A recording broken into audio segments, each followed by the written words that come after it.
இந்த வீடியோவில் 8ஆம் வகுப்பு கணக்கு அழகு 1 பயிற்சி 1 2 கணக்குகள் 5 மற்றும் 6வது கணக்குக்குரிய விடைகளை விளக்கமாக பார்க்கலாம். 5வது கணக்கு முழுக்களின் பெருக்கல். ரைட்டாமா? அப்போ முழுக்களின் பெருக்கல் போகும்போது நம்ம ஆல்ரெடி சொல்லியிருக்கேன். இருந்தாலும் உங்களுக்கு ஒரு பெருக்கலுக்கும் வகுத்தலுக்கும் ஒரே விதி. அதாவது ப்ளஸ்ஸையும் பெருக்கினாலோ அல்லது வகுத்தாலோ ப்ளஸ், மைனஸையும் பெருக்கினாலோ வகுத்தாலோ ப்ளஸ் தான் வரும். இதே ப்ளஸ்ஸையும் மைனஸையுமோ அல்லது மைனஸையும் ப்ளஸ்ஸையுமோ பெருக்கினாலும் சரி வகுத்தாலும் சரி என்னதான் வரும்? மைனஸ். இதை நம்ம சிம்பிளாக என்ன சொல்லணும்னா, ஒரே குறினா ப்ளஸ்னாலும் ப்ளஸ்ஸு, மைனஸ்னாலும் ப்ளஸ்ஸு, மாறுபட்ட குறினா மைனஸ் அப்படிங்கிற ஒரு கான்செப்டை வச்சுக்கிட்டு நீங்கள் என்ன பண்ணணும், இந்த கணக்கு போடலாம். இப்போ 4வது கணக்கு என்னடா கொடுத்துருக்குது? 5வது கணக்கு நம்ம பார்க்குறோம் இல்லையா? 5ல் 1 -9 நான் தனியாக உங்களுக்கு போட்டு காமிக்கிறேன். கொடுத்துருக்காங்களம்மா. 1 3 3 9. இங்கே ஓர் 11னா 1 ஓடுவோம். -11 இருக்கிறனால ஓர் 11 -11. இங்கே பாரு 13ல் ஓர் 11 போக மீதி 2 இருக்குமா. இங்கே வரும்போது என்ன? 22ல் 2 11 22 போட்டுறோமாம்மா.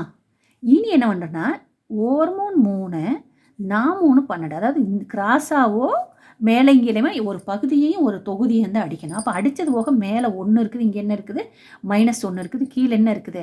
4. அப்போ 1 -1 பெருக்கணும்னா என்ன வரும்? -1. +1 -1 பெருக்கணும் என்ன வரும்? -1 கீழே 4, இந்த 4 1 பெருக்கணும் என்ன வரும்? 4. -1/4ன்னு சொல்லி போடணும். உங்களுடைய 2வது கணக்கு என்ன இருக்குன்னா -7/27 பெருக்கல் 24 -35. நான் ஏற்கனவே உங்களுக்கு சொல்லிக்கிறேன், இந்த மைனஸையும் அடிச்சு விட்டுருங்க. அதாவது மேலே கீழே அடிச்சு விட்டுடலாம்.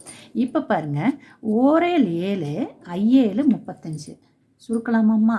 இது 2 எதால் வகுக்கலாம்னா 3ஆல் 9 3 27 m3 24. ரைட். இனி நம்மளுக்கு பெருக்கிறதுக்கு என்ன இருக்குன்னா, மேலே 1 8 இருக்குன்னா 8, கீழே 9 5 இருக்குன்னா 95 எவ்வளோ வருது? 45ன்னு சொல்லி விட வரும். அடுத்த கணக்கு 6வது கணக்கு வகுக்கவும் சொல்லி 3 கணக்கு கொடுத்துருக்காங்கம்மா. அப்போ வகுக்கவும் நீங்கள் நல்லா ரீகால் பண்ணி பாருங்கள். உங்களுக்கு நான் ஆல்ரெடி சொல்லியிருக்கேன். நான் வகுத்தல் அப்படின்னா என்னது? தலைகளாக மாற்றி பெருக்கணும்னு அர்த்தம். 1வது கணக்கு -21/5 -7/-10. அப்போ நான் -25/21/5 எழுதிட்டு -7/-10 எழுதிட்டு வகுக்கனால போட்டாச்சு. வகுத்தலுக்கு நான் என்ன சொல்லிக்கிறேன்? முதல் நம்பர் எதுவுமே மாறாமல் அப்படியே -21/5 போட்டு இந்த வகுத்தலுக்கு பதிலாக பெருக்கல் போட்டு இதை தலைகளாக மாற்றி போடணும். அப்போ -7/-10ங்கிறது போல் என்ன பண்ணலாம்னா 10/-7 -10/-7ன்னு போட்டு நான் கையோட இந்த மைனஸை அடிச்சிட்டேன். அடித்தோம்னா என்ன அர்த்தம்னா மைனஸை வகுத்தா ப்ளஸ் ஆகிடுது. அதுதான் கான்செப்ட். ரைட்டாப்பா? ஆமாம், ரைட். அடுத்து என்ன பண்ணுறேன்னா, சுருக்க முடியுமான்னு சொல்லி பார்க்குறோம். இங்கே பாரு, 1 7 3 21 இங்கே அடிச்சிருக்கேன். 1 7 ஏன் இங்கே -3 போட்டிருக்கேன்னா -21 இருக்கிறதுனால -3. இங்கே 1 5 2 10 நம்ம இங்கே மைனஸ் அடித்து விட்டோம் இல்லையா? அப்போ என்ன ஆயிடுது? 2 10ன்னு அடிச்சிட்டா. மேலே இங்கே -3 இருக்குது, 2 இருக்குது, மைனஸு இங்கே ப்ளஸ். +M இருக்குன்னா என்ன வரும்? -3 2 இருக்குன்னா என்னது? 6. இங்கே பை 1 இருக்குன்னா 1 தான் வரும். பை 1ன்னா என்ன தான் வரும்?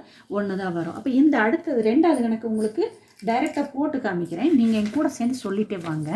என்ன சொல்கிறாங்கன்னா, -3/13 வகுத்தல் -3. சொல்லுங்கள் பார்க்கலாம். என்ன பண்ணுவோம்? ஃபஸ்ட்டு நம்பரை அப்படியே வச்சுக்கணும். வகுத்ததில் போல் பெருக்கல் போடணும். இங்கே -3 கொடுத்துருக்குறாங்க. 3ன் தலைகீழி 1/3, -3ன் தலைகீழி 1/-3. ஈஸியாக -3 அடித்து விட்டிங்கன்னா மீதி என்ன இருக்குது? 1. இங்கே என்ன இருக்குது? 13. அவ்வளோதான்.